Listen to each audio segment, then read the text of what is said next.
அப்படிப்பட்டு முருகனவே ரொம்ப ரொம்ப சின்னவனா முருகன் சின்ன சின்ன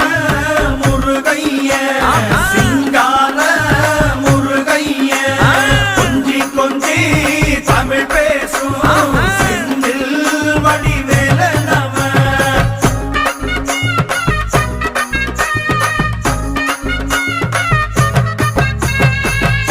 குன்றக்குடியான் என்பார் பழனிமலைநாதன் என்பார் வடபழனி ஆண்டவன் என்பார் சரவண பவன் என்பார் நிமலன் சுவாமி என்பார் தண்டாயுதபாணி என்பார் கலியுக வரதன் என்பார் வெற்றி வடிவேலன் என்பார் வீரவடி வேலன் என்பார் மரகத வண்ணன் என்பார் ஞானப்பலம் கேட்டவனா நம்பினோரை நாடுபவனா காவடி பிரியனாம் ராஜ அலங்காரம் கொண்டவனா